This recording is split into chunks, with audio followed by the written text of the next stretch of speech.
Hey everyone, welcome to Netflix and Shill, the show where I give free advertising to Netflix, with the hope that they'll one day sponsor this show.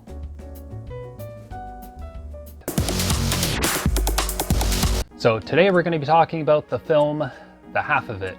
It was released on May 1st on Netflix. So this film follows the character Ellie, who lives with her father, who is the manager of a train station.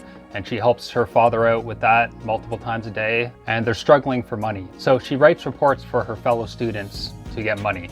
And she has a crush on one of her fellow classmates, Aster. One day, another former schoolmate, Paul, chases her down and asks her to write a love letter to Aster because he is also in love with her. He is not very articulate, so he can't express how he feels. She at first refuses, but then when her father can't pay the power bills, she reluctantly accepts for $50. She writes the letter and it goes smoothly. Aster reciprocates. After this, Ellie poses as Paul in order to get Aster to like Paul. So within the first 10 minutes, the film gives the old "this is not a love story" cliche, which is pretty ironic considering this is a pretty cliche love story. There have been a lot of films of this type recently where characters are deceiving other characters into thinking they're someone else. For example, Netflix's own Sierra Burgess Is a Loser. So I'm getting kind of tired of these films. This one, though, is crafted pretty well. Leah Lewis's performance as Ellie Chu is particularly strong.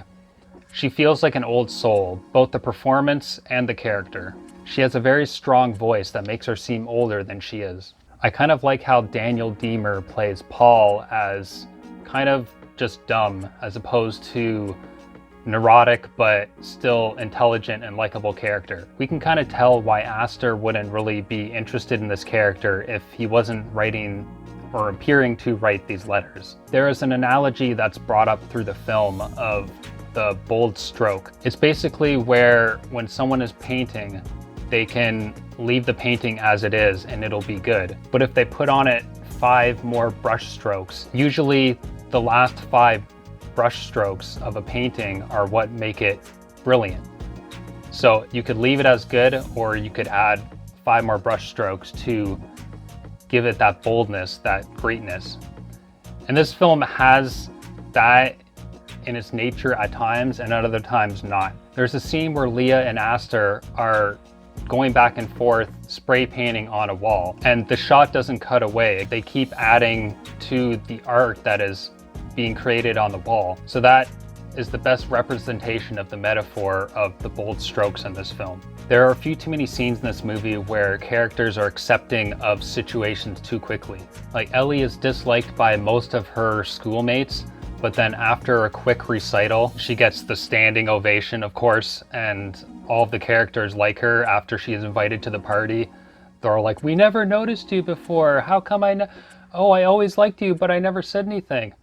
Which we've seen too many times in films. It does seem like there's some chemistry there between Ellie and Aster, but there isn't really sufficient time given to it to let it bloom. Overall, there's not really much to say about this film. For the most part, it's pretty been there, done that. There's a few creative moments, some decent cinematography, good performances, but it didn't really inspire much emotion in me.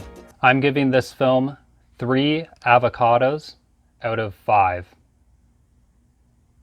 avocados.